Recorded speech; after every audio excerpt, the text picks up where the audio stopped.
guys, Xaryu here, and today I'm playing some Windwalker Mage. So Windwalker Mage was one of my favorite comps at the start of Legion. I played a lot with Seth and Mr. Brown, and for the past few months it has been very lackluster, but this patch I believe it is back.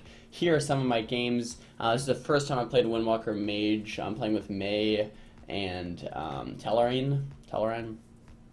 They're both very, very good players, and I do like this comp better with a Druid, just because the fact you have Cyclones. And I'll show you guys, like, the last clip here that I'm going to share with you guys today is awesome. Some sick clones, and that's really only possible with the clones. This is our first game, and things were a little bit shaky.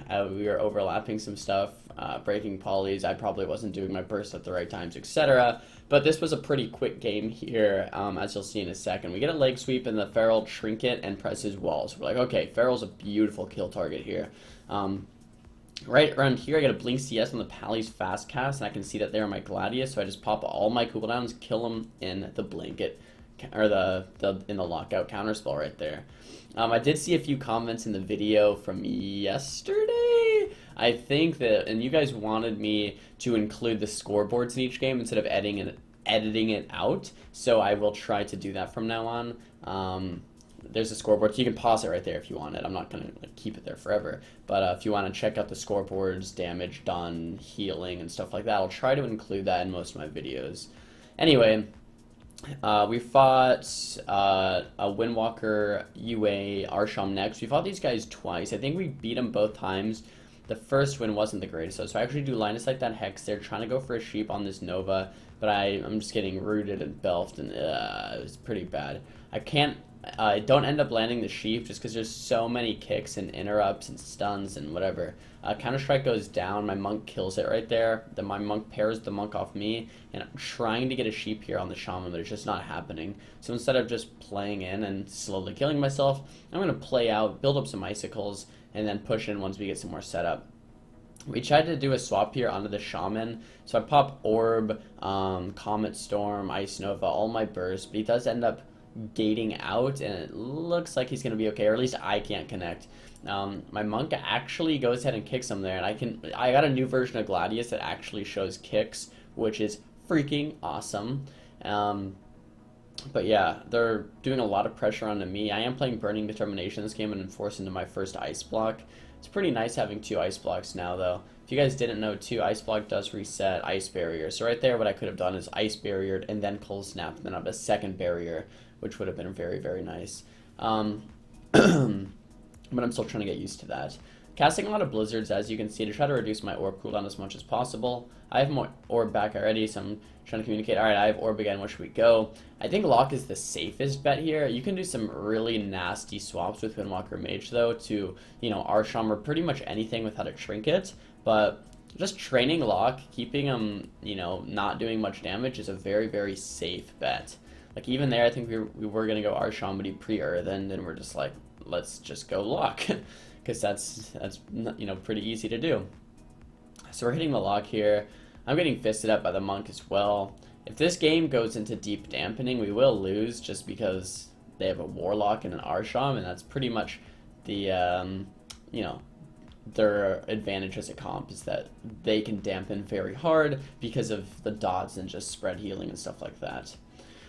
So, yeah, this game's going on, pretty much staying in the room, and every time I push into the room, it's just bad. So I kind of want to stay out, but if they stay out, I'll never get a kill, and I'm kind of bored, so I push in. We get a counterspell onto the shaman, trying to follow it with a sheep. The bash goes out, the warlock ports, get a leg sweep onto the lock and the shaman.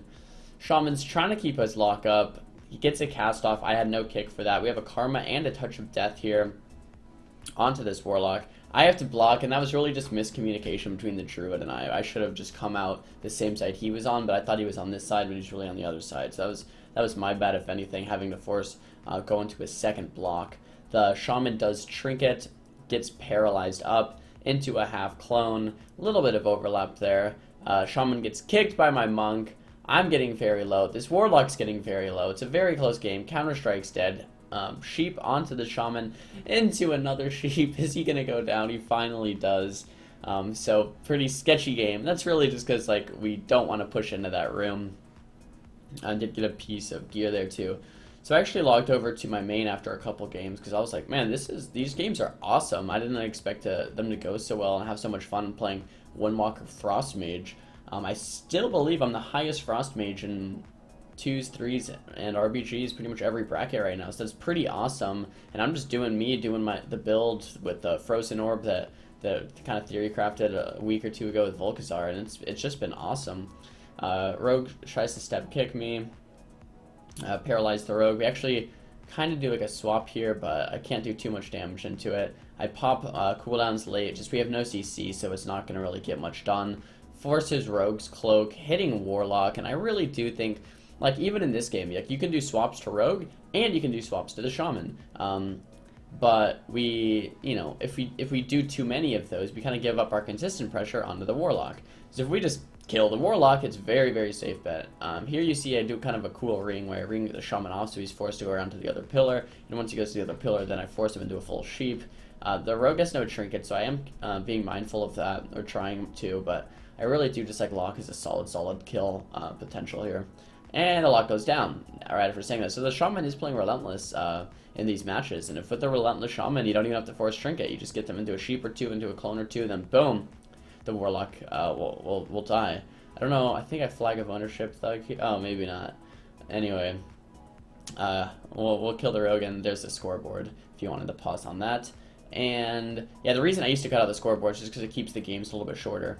And I did see a few comments saying, can we see things against non-Destro teams or non-Warlock teams? It's like, I don't get to pick these games, guys. I'm queuing every night at like 26, 2700 MMR-ish, and this is just what we're queuing into, right? So I can't force the queues into something that they're not. So I'm starting stealth there, trying to bait a couple kicks out of stealth. I'm playing adaptation this game just to get out of more CC, and since I'm Belf, it actually breaks me out of kidney swaps as well. Trying to get some CC on the Shaman. I just call it for a paralyze on the Shaman and a double stun on the DPS while I orb both of them. So that turns out to be very nice. We get a good amount of pressure here, and then out of the para we get a bash into a clone. The Shaman's playing adaptation.